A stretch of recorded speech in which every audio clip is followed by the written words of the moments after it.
లాస్యనందిత మరణవార్తం తర్వాత ఇండస్ట్రీకి చెందినటువంటి ఒకరొకరుగా కార్ఖానాలో ఇంటికి చేరుకుంటా ఉన్నారు. ప్రస్తుతం మనతో గడ్డం నవీన్ ఉన్నారు, జబర్దస్త్ ఫేమ్.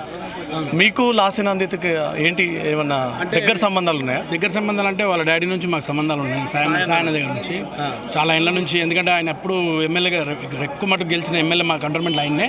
అప్పటి నుంచి మేము ఆయనతో రిలేషన్లో ఉన్నాము. సో నేను ఉండేది కంటోన్మెంట్లోనే కాబట్టి మాకు చాలా దగ్గర రిలేషను. ఇంకోటి ఏంటంటే ఈ మధ్యకాలం అయిన ఎలక్షన్స్లో బిఫోర్ కానీ తర్వాత కానీ నేను ఎప్పుడు మేడంతో టచ్లో ఉండి రెగ్యులర్గా వాళ్ళకి సపోర్ట్ చేసుకుంటూనే ఉన్నాను. కానీ ఇట్లా జరుగుతుందని అస్సలు ఊహించలేము, చాలా బాధ అనిపిస్తుంది. అసలు మాతో చాలా బాగా మాట్లాడేది, చిన్నపిల్ల ఎంత చిన్న ఏజ్లో ఇలా జరగడం అనేది చాలా చాలా బాధ ఉందండి రియల్గా. అలా లాస్ట్ ఇయరే వాళ్ళ ఫాదర్ చనిపోవడం అది బాధ అనిపిస్తే 1 year కూడా కాలే అప్పుడే ఈమెకి ఇలా జరగడం మంచిగా అనిపిస్తుంది నిజంగా. వాళ్ళ కుటుంబంకి అందరికి ప్రగాఢ సానుభూతి చెప్తున్నాను. అంటే నేను చాలా చిన్నోని, వాళ్ళందరికీ అంత పెద్ద చెప్పడం కానీ వాళ్ళు మంచిగా ఉండాలని కోరుకునేవాడిని, అలా జరుగుతుందని అసలు అనుకోలేదు. మార్నింగ్ ఇలా వీడియో చూస్తేనే ఒకసారి షాక్ అయిపోయింది అసలు, ఎందుకు ఇట్లా జరిగింది, ఏదైనా మామూలు ఎవరైనా ప్రాంక్ చేస్తున్నా అట్లా అనిపించింది. కానీ అసలు ఎంత అవుతుందంటే తట్టుకోలేకపోతున్నాం నిజంగా. ఎస్, లాస్యనందిత ఎన్నికల టైంలో మీరు కలిసి ఏదైనా క్యాంపెయినింగ్ చేయడం, కలిసి ఓట్ల కోసం తిరగడం? నేను తిరిగాను, మా ఏరియా మొత్తంలో నేను తిరిగాను. అంటే మేడం ఉన్నా లేకున్నా నేను మా బాలంరాయ్ కంటోన్మెంట్ బాలంరాయ్ వస్తుంది మాది, వార్డ్ నెంబర్ 3 కదా, వార్డ్ నెంబర్ 3లో వస్తాం. వార్డ్ నెంబర్ నుంచి ఉంటున్నారు మీరు కంటోన్మెంట్? నేను పుట్టి పెరిగిందే కంటోన్మెంట్. అంటే సాయన కంటే ముందు నుంచి కూడా మీకు మంచి అనుబంధం? అంతే అనుబంధం నాకు. నేను పుట్టి ఇప్పుడు 48 years నేను ఇక్కడ నుంచే, బాలంరాయ్ నుంచే.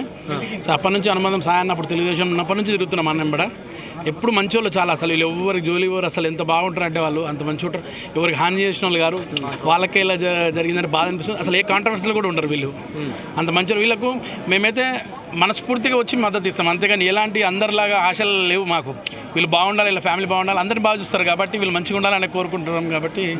కానీ వాళ్ళకి ఇలా జరిగిందంటే నాకు చాలా బాధ అనిపిస్తుంది. గెలిచిన తర్వాత ఎప్పుడైనా కలిసిరా నందిత? తర్వాత వెంటనే నేను వచ్చి కలిసిన, అసలు ఎంత మంచిగా రిసీవ్ చేసుకుంటే చాలామంది ఏమైతే గెలవక ముందు ఒక తీరు, గెలిచిన తర్వాత ఒక తీరు ఉంటారు. గెలిచే ముందు ఎలా ఉన్నారు, గెలిచిన తర్వాత కూడా అదే యాటిట్యూడ్లో అన్న కూర్చో అని చెప్పి కూర్చోబెట్టి అందరూ ఉన్నా కానీ పక్కకు పెట్టిన తర్వాత ఆమె వాళ్ళ సిస్టర్ ఇద్దరు వచ్చి మమ్మల్ని మంచిగా రిసీవ్ చేసుకొని, నన్ను మా అబ్బాయి ఇద్దరం వచ్చాము అప్పుడు కలిసి మేడంకు శాల్వా కట్టే వెళ్ళాం. కానీ చాలా మంచి వాళ్ళు అండి వీళ్ళు, చాలా బాగుండాలని. అనుకున్నారా లాస్య అసెంబ్లీకి వెళ్తుంది అని? 100% అనుకున్నా. ఎలక్షన్ టైంలో 100% అటువైపు కాంగ్రెస్ కూడా బలంగా ఉంది. అంటే ఏంటంటే ఇక్కడ సాయన్న పవర్ ఎక్కువ ఉంది, మాకు మంచితనం ఎక్కువ ఉంది. ఆయన అంటే అందరికి ఇష్టమైన వ్యక్తి, ఎవరికి హాని చేసిన వ్యక్తి కాదు కాబట్టి వాళ్ళు అడగకముందే మేము ఓట్లు వేసేస్తాం. మా దగ్గర కంటోన్మెంట్లో అలా ఉంది వాళ్ళ మీద. మొన్న కూడా కేసీఆర్ సభ నుంచి వస్తుంటే ప్రమాదానికి గురైంది, తలకు గాయమైంది. నిజంగా అవన్నీ అయితే చాలా బ్యాడ్ ఇన్సిడెంట్లు. అసలు 3 times ఒక లిఫ్ట్ కానీ, అదే నల్గొండలో యాక్సిడెంట్ కానీ, ఇవన్నీ నిజంగా ఏం చూపెట్టాయో తెలియదు. కానీ ఇలా అవుతుందని అసలు అనుకోలేదు. 3వది చాలా వరస్ట్గా జరిగింది. నిజంగా వెంటాడుతుంది అంతే, మృత్యు వెంటాడుతుంది. కానీ అలా కావద్దు. నిజంగా దేవుళ్ళు మంచి వాళ్ళకే ఇలాంటి ఇస్తారు. రైట్, గడ్డం నవీన్ ఇదే కాన్స్టిట్యున్సీలో కొన్ని ఏళ్ల తరబడి నివాసం ఉంటున్నాను. సాయన్నతో పాటు లాస్యకు కూడా తమకు అనుబంధం ఉంది అంటూ కూడా తన పూర్వ అభిప్రాయాల్ని కూడా వ్యక్తం చేస్తూ ఉన్నారు. కెమెరా పర్సన్ కృష్ణతో రవితేజ, జీ న్యూస్.